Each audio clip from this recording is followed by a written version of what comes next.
O governo dos Estados Unidos executou hoje uma nova leva de sanções contra autoridades brasileiras e familiares. A esposa do ministro Alexandre de Moraes, do STF, foi incluída na lista de atingidos pela Lei Magnitsky. A inclusão da advogada Viviane Barça de Moraes na lista de sancionados pela Lei Magnitsky foi anunciada pelo Departamento do Tesouro dos Estados Unidos. De acordo com o comunicado à imprensa, a sanção foi aplicada para atingir a rede de apoio que garante o suporte financeiro do ministro Alexandre de Moraes. Além de Viviane, a empresa Lex Instituto de Estudos Jurídicos, comandada por ela, também foi sancionada. Criada no ano 2000, a companhia tem o ministro e duas filhas do casal como sócios e abriga imóveis da família. Segundo o governo americano, juntos, Viviane e o Instituto Lex detêm a riqueza da família de Moraes. O Departamento de Tesouro lembra que o ministro já tinha sido incluído na Lei Magnitsky em julho, por, de acordo com o governo Trump, ter abusado da autoridade judicial para atacar oponentes políticos. E que a condenação injusta de Jair Bolsonaro demonstrou a crescente disposição do ministro em participar de uma perseguição política. A partir de agora, a esposa de Moraes e a empresa da família passam a ter as mesmas restrições impostas ao ministro.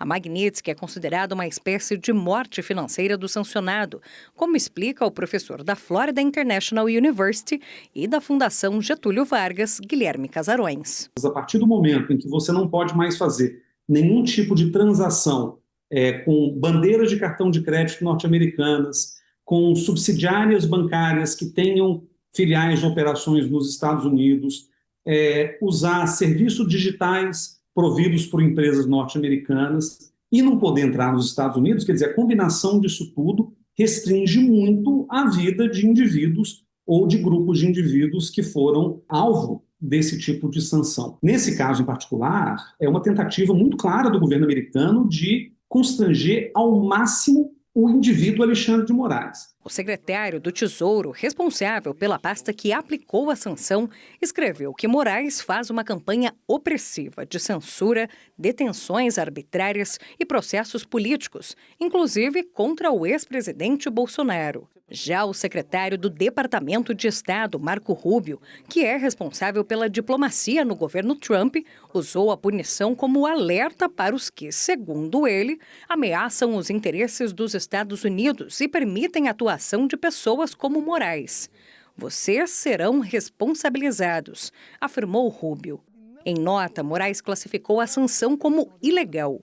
Afirmou que a medida contrasta com a história dos Estados Unidos de respeito à lei e aos direitos fundamentais e que a independência do judiciário, coragem institucional e defesa à soberania nacional fazem parte do universo republicano dos juízes brasileiros, que não aceitarão coações ou obstruções.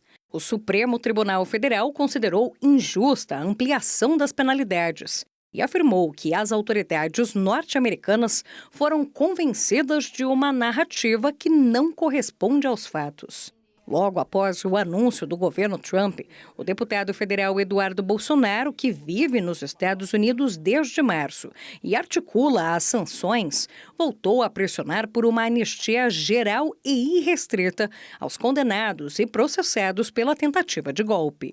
Eu espero que a elite brasileira entenda que somente parando a perseguição, cujo único remédio possível é uma anistia dos fatos, começando em 2019, para que não haja mais a possibilidade de se desengavetar qualquer desculpa para perseguir opositor político, somente dessa maneira é que a gente vai conseguir reduzir essa temperatura. A nova leva de sanções do governo americano contou também com a revogação de vistos de diversas autoridades.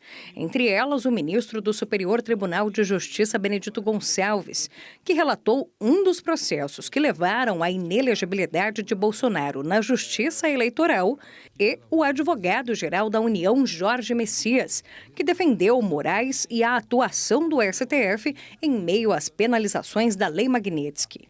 Após receber a notícia, Messias classificou a medida como uma agressão injusta e sem razão.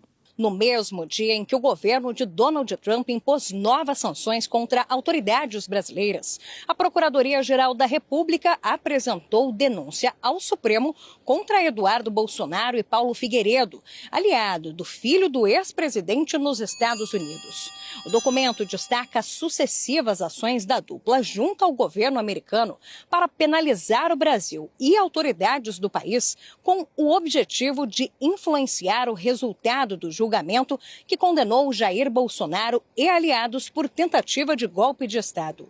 Eduardo e Figueiredo foram denunciados por coação no curso do processo e são classificados pela PGR como os patrocinadores das sanções. Em uma nota conjunta, Eduardo Bolsonaro e Paulo Figueiredo disseram que não foram notificados oficialmente e que souberam pela imprensa sobre a denúncia, classificada por eles como fajuta. Eles afirmam que a publicação da medida após o anúncio de novas sanções pelos Estados Unidos evidencia perseguição em curso. SBT News, o maior canal de notícias do YouTube.